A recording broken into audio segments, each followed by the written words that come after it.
Bienvenue à toutes et à tous. Aujourd'hui, on se lance dans une exploration, passionnante je crois, autour de la vérité et du langage. Bonjour, Oui, des notions qu'on utilise tous les jours, mais sur lesquels on ne s'arrête pas forcément. exactement. Qu'est-ce qui est vrai au fond et notre langage, les mots qu'on emploie, comment est-ce qu'ils arrivent ou comment ils échouent parfois à exprimer cette vérité. Hmm, On va s'appuyer pour ça sur des extraits d'un texte intitulé Langage, vérité et pluralité philosophique. voilà. L'idée, c'est vraiment de décortiquer un peu tout ça. Est-ce qu'il y a une vérité unique, universelle?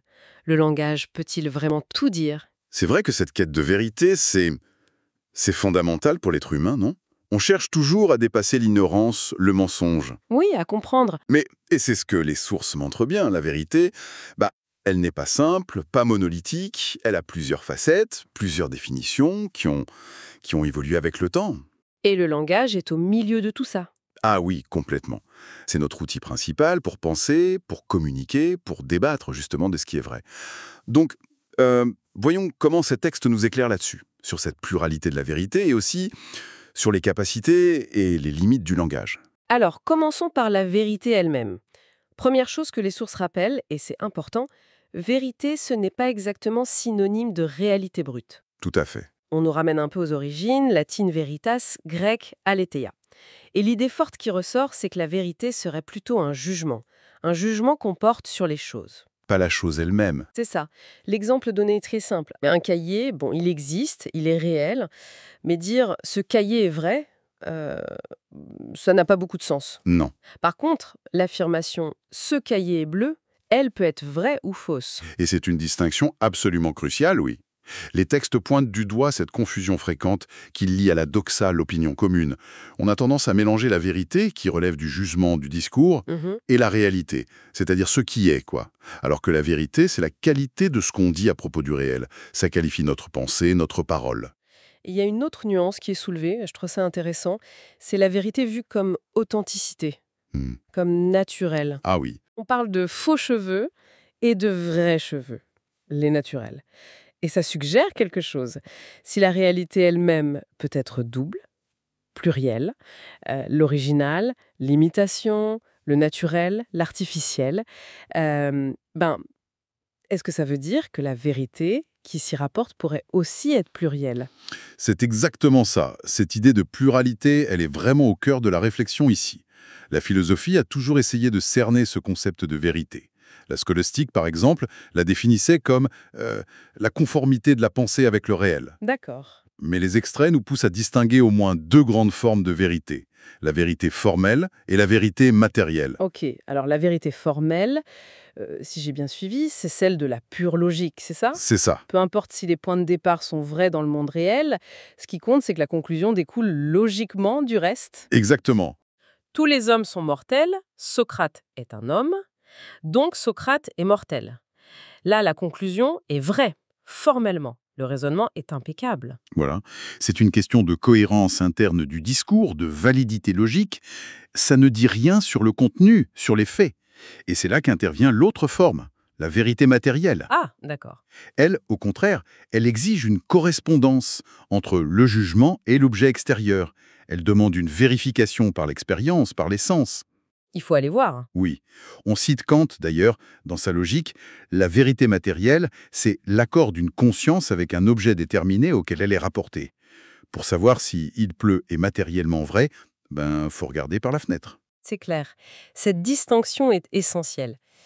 Mais alors, ce qui complique encore les choses, et c'est là que ça devient, je trouve, vraiment fascinant, c'est que la vérité semble aussi changer de nature selon le domaine. Hmm.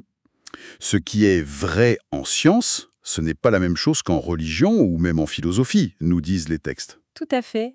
En science, la vérité, elle repose beaucoup sur la démonstration, l'expérimentation, la preuve. Le testable, Oui, le testable, l'empirique, est vrai ce qui peut être vérifié, potentiellement réfuté et qui résiste à ces tests.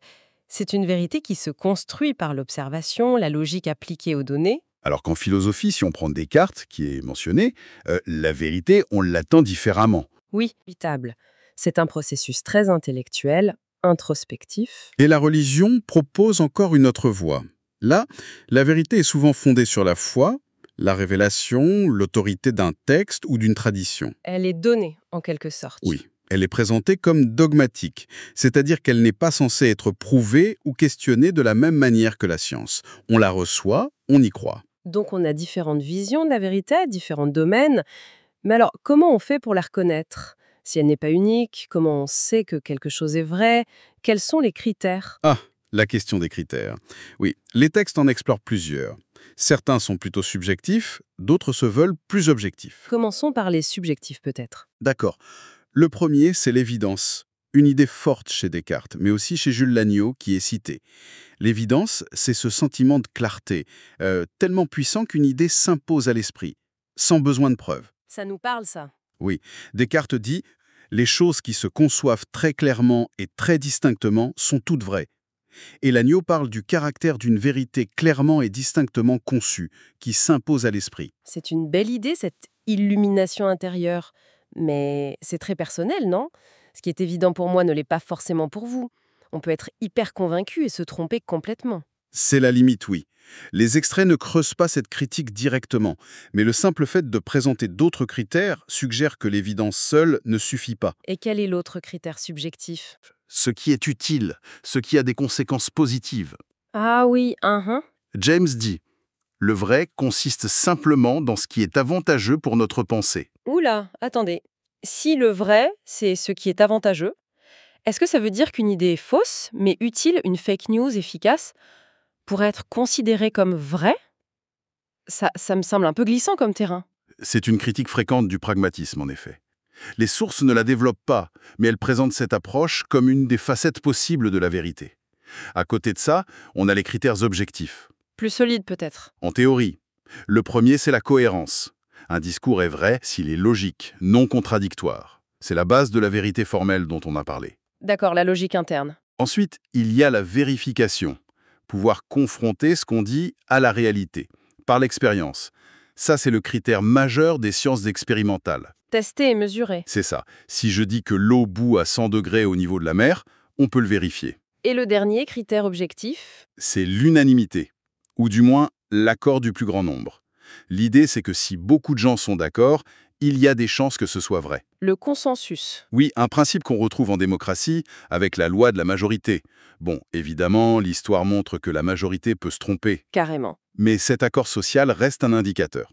Et souvent, ces critères objectifs se combinent, bien sûr. Ok, donc tableau complexe pour la vérité.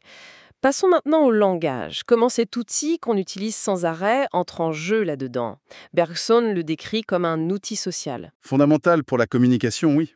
Et les formes de communication sont hyper variées. Les textes donnent plein d'exemples. Les panneaux routiers, la langue des signes, les cris, les sirènes, même le code binaire. Oui, mais la question que soulèvent les textes, c'est est-ce que tout ça, c'est du langage au sens humain complexe? Ah, bonne question. Il faut une distinction très nette avec la communication animale. Elle est décrite comme plus instinctive, innée, liée aux besoins immédiats. La faim, la peur. Et assez figeré, non? Oui, stéréotypé. Le chien aboie, le chat miaule, de façon assez prévisible. On cite Rousseau, « La nature seule fait tout dans les opérations de la bête ». L'exemple des abeilles est intéressant. Leur beance pour indiquer où trouver de la nourriture. C'est sophistiqué, mais les sources disent que ça a des limites. Oui, ça ne marcherait que le jour, ça ne permettrait pas vraiment de dialoguer, d'exprimer des idées abstraites. D'accord. Et c'est là que le langage humain serait radicalement différent selon ces textes. Il est vu comme un acte conscient, volontaire, qui utilise des symboles, des mots qui sont arbitraires. Pour représenter et traduire la pensée. Exactement. Le langage humain, ça comprend la langue, le système, comme le français, la parole, l'utilisation individuelle et la pensée elle-même, qui seraient liées. L'idée clé, c'est qu'on parle parce qu'on pense. On utilise des symboles pour ça. Descartes revient là-dessus avec les perroquets. Ils peuvent imiter des mots, mais selon lui, ils ne parlent pas comme nous. Non, parce qu'il n'y aurait pas de pensée derrière. Les mots seraient vides de sens. C'est cette capacité à utiliser des symboles pour exprimer une pensée qui serait spécifiquement humaine. D'accord. Alors, si le langage est cet outil puissant lié à la pensée, et si la vérité est cette quête humaine essentielle, comment on devrait utiliser le langage par rapport à la vérité? Là, on touche à des questions plus concrètes, non? Oui, et parfois délicate. On entre dans l'usage moral et social du langage. Il y a cette citation de Brice Parrain qui est forte. Les mots sont des pistolets chargés. Ça montre bien l'impact de ce qu'on dit. C'est sûr. Et l'idéal, souvent rappelé, c'est de dire la vérité. Elle est présentée comme une valeur morale, la base de la confiance, de la liberté, de la justice. On mentionne même le commandement biblique « tu ne mentiras point ». Logique. À l'inverse, le mensonge est vu comme source de méfiance, de conflit. Nietzsche est aussi cité pour souligner que, même si ce ne sont pas des vérités absolues, avoir des certitudes partagées est nécessaire pour que la société tienne. Ce besoin de vérité, ou au moins de repères communs, serait très profond. Oui, mais alors, la question qui vient tout de suite, c'est est-ce qu'il faut toujours dire la vérité, brutalement, sans filtre? Ah. Et c'est là que les textes apportent une nuance très importante, presque une mise en garde. C'est ça. Tout à fait. Ils rappellent que la vérité dite crûment, sans précaution, elle peut être dévastatrice. Elle peut blesser, briser des relations, semer le chaos.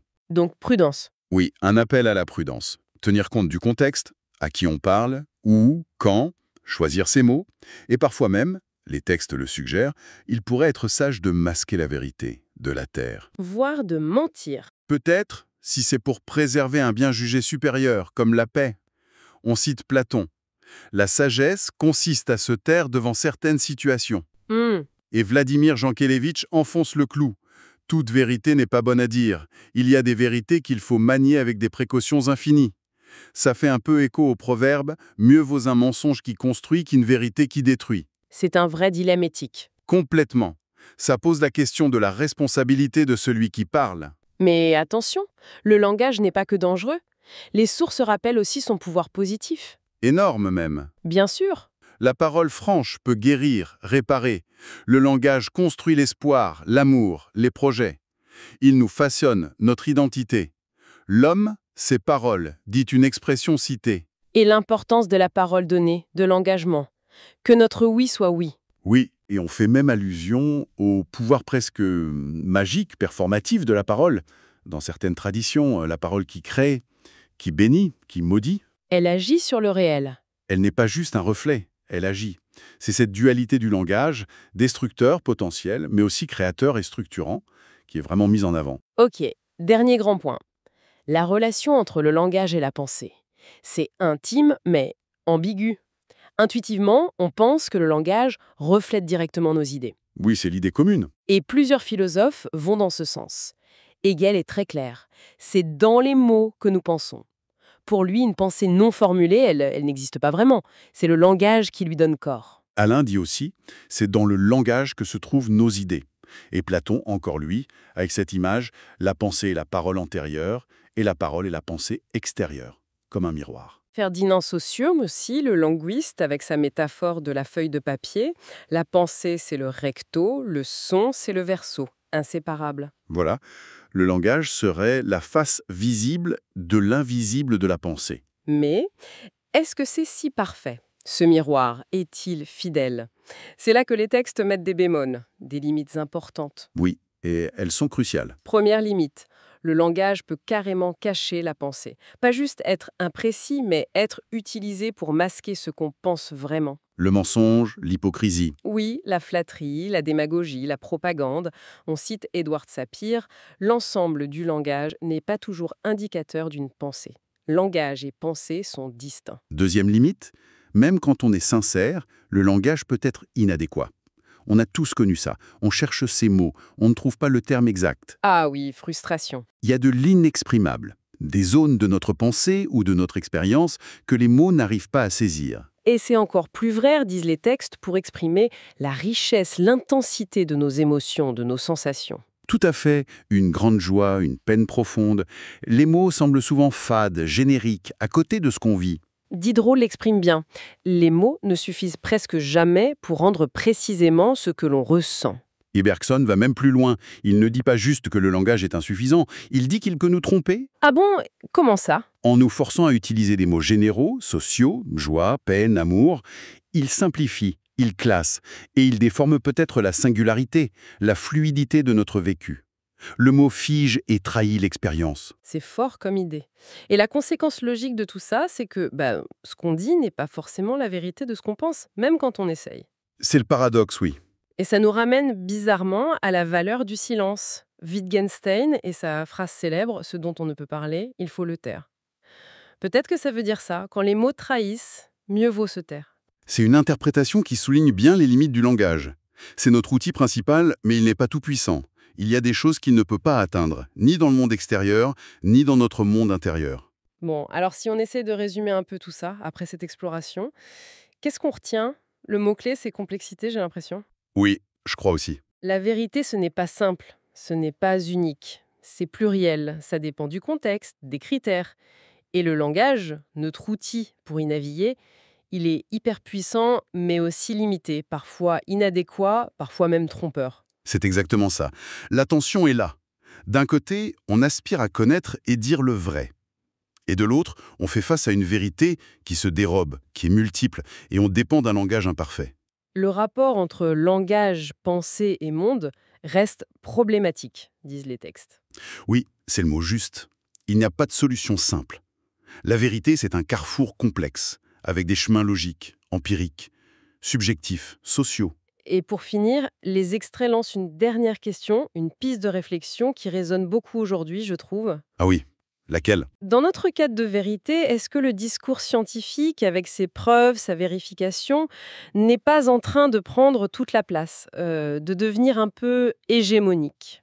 C'est une excellente question pour conclure, effectivement.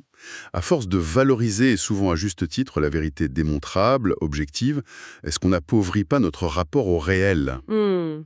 Quelle place on laisse à l'intuition, à l'émotion, à la foi, à l'expérience subjective, à tout ce qui échappe un peu au filet du langage scientifique ou logique, mais qui fait partie de notre expérience humaine? C'est une question d'équilibre, finalement.